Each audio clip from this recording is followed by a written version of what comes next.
All right, so let's say you're putting together this event and you really want to make sure you've got a speaker lineup that's going to wow people. Right. But where do you even begin with that?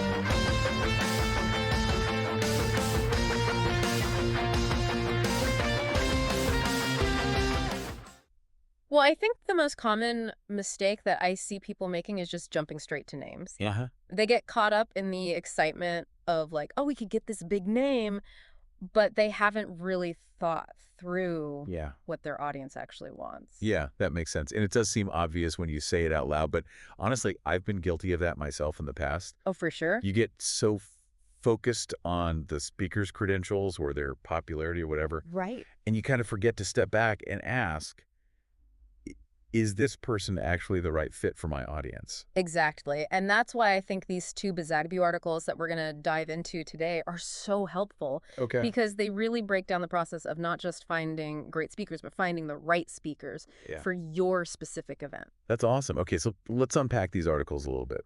The first one is all about how to find outstanding event speakers. Perfect.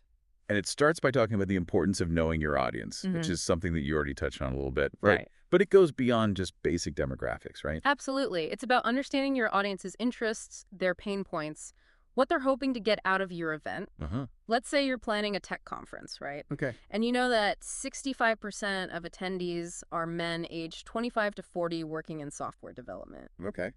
That's a good start, Mm-hmm. but it's not enough. Right. So how do we get those deeper insights? Well, the article suggests a couple of things. One is to dig into past event feedback. Okay. Maybe your previous marketing event saw speakers on social media trends getting rave reviews. Oh, interesting. Or perhaps your sustainability event saw the audience was all over hashtags like climate action on social media. Okay. These are all clues that tell you what kind of content your audience is hungry for. Yeah, it's like being a detective, piecing together all these different clues to create a profile of your ideal attendee. Exactly. And then you can start thinking, okay, what kind of speaker would resonate with this person the most? Yeah, and that's where defining clear event goals comes in. Okay. The article really emphasizes this. Right.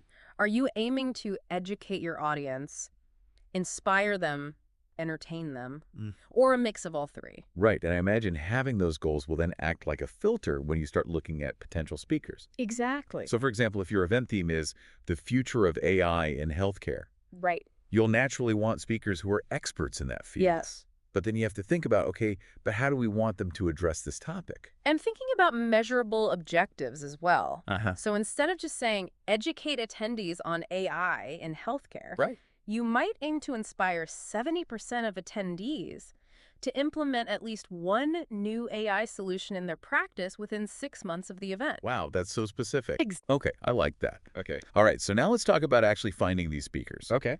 The article throws in this slightly terrifying statistic.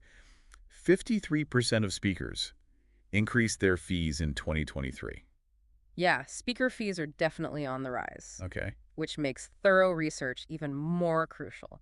Well, thankfully, there are more tools than ever to help us out, right? For sure. You've got online platforms like TED Talks and YouTube industry websites, speaker bureaus, and even some AI tools starting to emerge. Right. Imagine being able to prompt an AI with something like, Okay. suggest keynote speakers for a conference on sustainable urban development, Wow. and getting back a curated list of experts, potentially even including their average speaking fees That would be incredible. or recent publications. Oh my gosh. I know, very futuristic. It is. Yeah. But as with any tool, I imagine there are some caveats.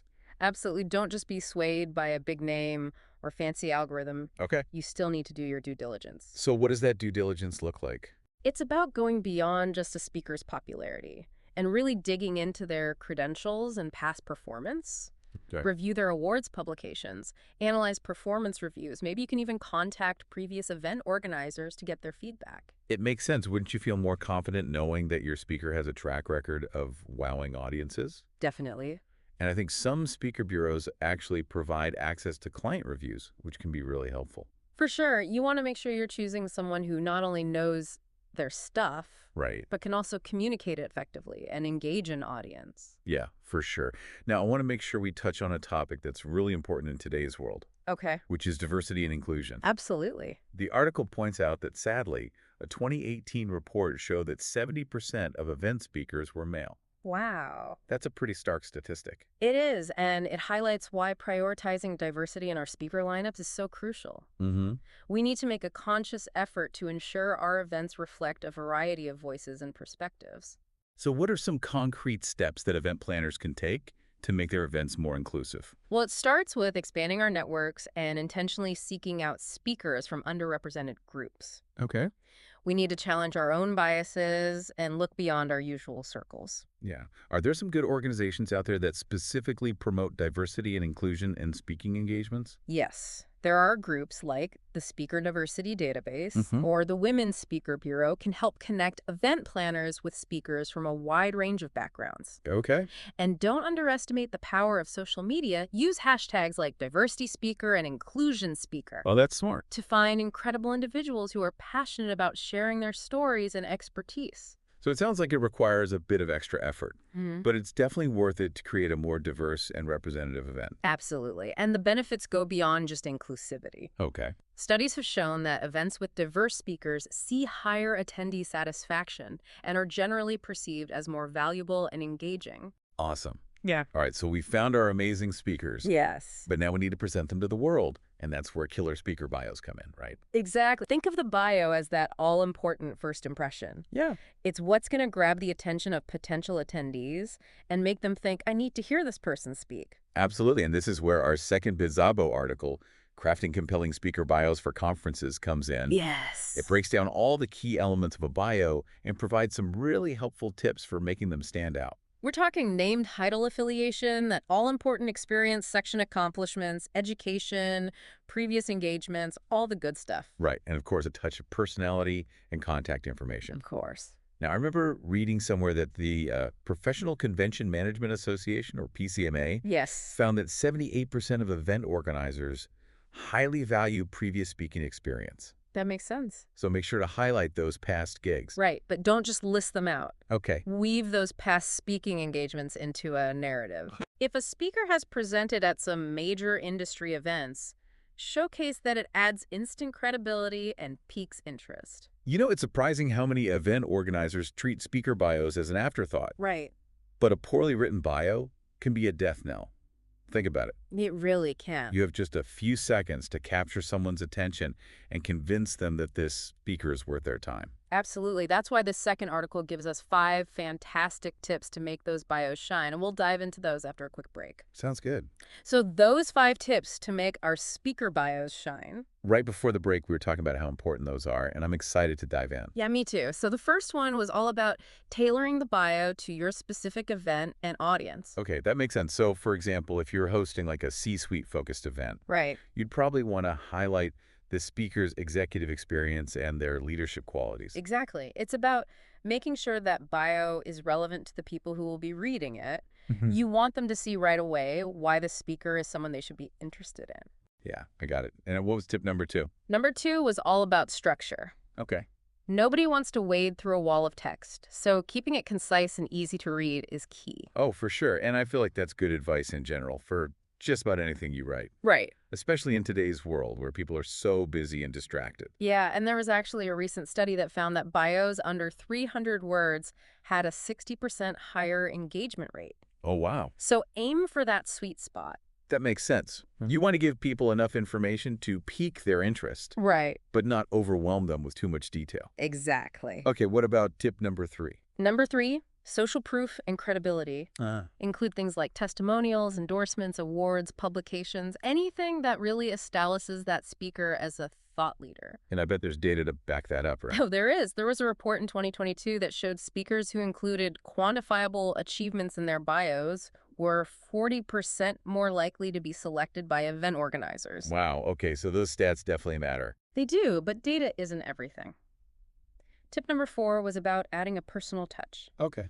Share a little something about the speaker's interests or passions outside of their professional life. It makes them seem more relatable, right? Exactly like a real person, not just a talking head. Okay, I like it. And the 5th and final tip. Review and refinement.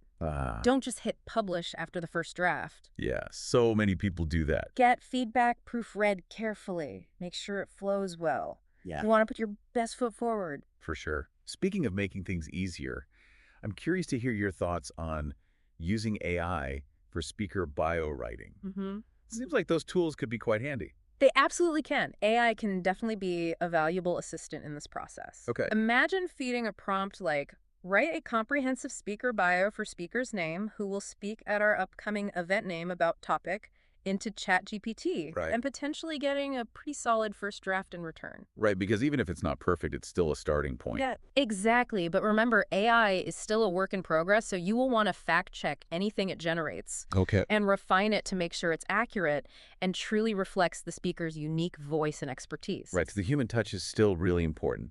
You can't rely on AI to capture those subtle nuances Right. and personality quirks that make a bio stand out. Definitely. And that reminds me, the article also mentioned this speaker bio template Oh, yeah. from Rachel Heller on GitHub. Uh-huh. I think our listeners might find it quite useful. Okay, so let's walk through it a little bit. What are the main points of her template? Well, it starts with your name, of course. Then you move on to a descriptive line about what you do, basically your elevator pitch. Okay. It's your chance to capture attention and instantly convey your expertise. Perfect. So what comes after that? The next point is why you're credible. Okay. Your accomplishments, awards, publications, anything that establishes you as a thought leader in your field. Gotcha. So far, so good. What's next? Then you list your current role and any previous relevant roles. This helps provide context for your expertise Mm-hmm. and shows your career progression. That makes sense. Okay, what about the fifth point?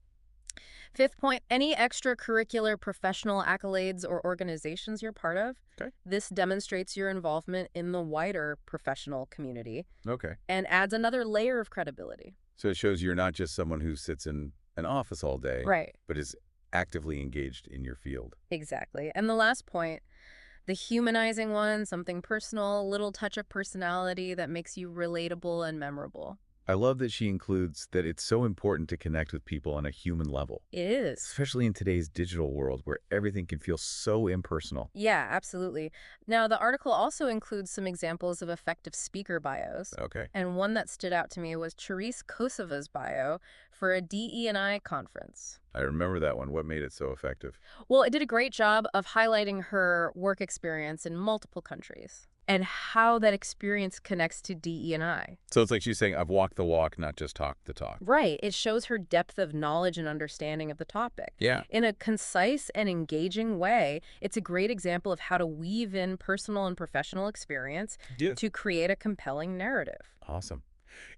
You know, as we're talking about speaker bios, I can't help but think about how important it is to consider diversity and inclusion Yes. when selecting speakers in the first place. Right. We touched on this earlier, but I think it's worth emphasizing again. Absolutely. There was a study in 2022 by EventMB that found that 70% of event organizers believe diverse speaker panels are essential for creating inclusive events. Wow. Okay, so clearly this is something that people care about. They do, and the benefits go beyond just inclusivity. That same study found that events with diverse speakers saw a 20% increase in attendee satisfaction. Wow, that's significant. It is. So what are some practical steps we can take to make sure we're casting a wide net when searching for speakers? Yeah, how can we ensure that we're considering all the amazing talent that's out there? Well, it starts with expanding our networks and intentionally seeking out speakers from underrepresented groups.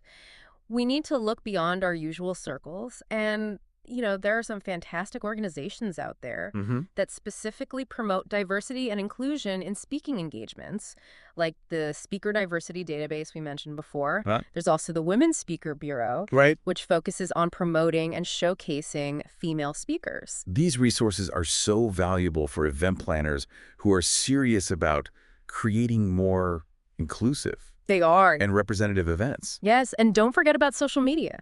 You can use hashtags like diversity speaker and inclusion speaker to find incredible individuals who are passionate about sharing their stories and expertise. That's a good idea. Yeah. I always forget about the power of hashtags. Right. So it sounds like there are plenty of ways to find diverse speakers if you're willing to put in a little extra effort. There are, and the payoff is huge. Not only do you create a more inclusive and welcoming environment, Yeah. But you also expose your audience to new perspectives and ideas that they might not otherwise encounter. it's a win-win for everyone involved. It is. So as we wrap up this part of the deep dive, I'm curious to hear your thoughts on some of the challenges that event planners often face when it comes to speaker selection. Okay. What are some of the biggest hurdles you see? Yeah, so finding the right speaker. Right before the break, we were talking about some of the challenges that event planners often face when it comes to choosing the perfect speaker. Right. And it's definitely more nuanced than just picking a big name with a recognizable face. Absolutely. And I think one of the biggest challenges is finding speakers who are both knowledgeable and engaging. Right, It's not enough to just be an expert in a particular field. right. You need someone who can captivate an audience, make complex topics relatable, and leave a lasting impression. Yeah, you want someone who's not only going to inform your audience, but also inspire them. Someone who brings a certain energy and dynamism to the stage. Exactly. There's a certain X factor that separates the good speakers from the truly unforgettable ones. Uh-huh. And it's that ability to connect with the audience on a deeper level, share stories that resonate, and to deliver insights that spark new ideas and possibilities. I know what you mean. It's that speaker who leaves you feeling energized and motivated long after the event is over.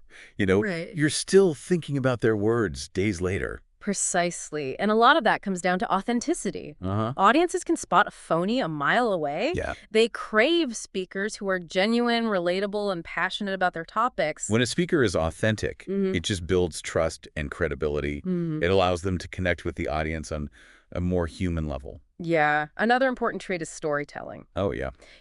Humans are wired for stories. We connect with narratives that evoke emotions, paint vivid pictures, and transport us to different worlds. A great speaker understands the power of storytelling and uses it to make their message stick. It's a way to engage the audience, make complex topics more relatable, and leave a lasting impression. For sure. And let's not forget charisma. Oh, yeah. It's that magnetic energy that draws people in and makes them want to listen. A charismatic speaker can command a room and create an atmosphere of excitement and anticipation. Okay, so we've talked about some of the qualities that make a great speaker. Now, I'm curious to hear your thoughts on some common mistakes that event planners make when choosing speakers. Yeah, one mistake I see often is focusing too much on big names and star power. Uh, And while it can be tempting to go for the most famous or well-known speaker, it's important to remember that fame doesn't always equal quality. right, it's easy to get caught up in the hype of a big name, but sometimes the most impactful speakers are those who are lesser known, but deeply passionate and knowledgeable about their topics. Exactly. Another mistake is failing to properly vet potential speakers. Don't just rely on a speaker's website or promotional materials. Take the time to watch their past presentations, read their articles, talk to people who have seen them speak. So it's like doing your due diligence. Right. You want to make sure that the speaker's style and content are a good fit for your event and your audience. Absolutely. And beyond just checking their credentials, you can also conduct pre-event interviews to get a better sense of their personality and their presentation style. Oh, that's interesting. You can also try to attend other events where they're speaking to see them in action. That's a great point. Seeing a speaker in person can give you a much better sense of their stage presence and their ability to engage an audience. It really can. And, as we talk about all this, I think it's important to remember that choosing the right speaker is just one piece of the puzzle. Yeah, The overall event experience matters just as much. that's so true. You could have the most amazing speaker in the world, Right. but if the venue is terrible, the food is awful, or the networking opportunities are non-existent, it's going to detract from the overall experience. Think about the atmosphere you want to create, the connections you want to foster, and the memories you want attendees to take away. Yeah, right. Create an environment that is welcoming, engaging, and conducive to learning and connection. It's about creating a holistic experience that goes beyond just the content of the presentations. Yeah, You want people to feel energized, inspired, and connected to each other. exactly. And let's not forget to have fun. Yes, I love that. Events should be enjoyable experiences for everyone involved. Okay, so as we wrap up this deep dive, Yeah. what are some final thoughts you'd like to leave our listeners with? I think the most important takeaway is this: choosing the right speaker can make or break your event. Uh-huh. So take the time to carefully consider your event goals, your audience, and the kind of impact you want to make. Don't just go for the biggest name or the flashiest presentation. Yeah. Choose speakers who will truly resonate with your audience and leave a lasting impression. Exactly. Do your research, explore diverse options, and choose speakers who are not only knowledgeable, but also engaging, relatable, and passionate about their topics. And remember, crafting a compelling speaker bio is just as important as choosing the right speaker. It's that first impression that can make all the difference. Use the tips and resources we've discussed today to create bios that shine and make your speaker stand out.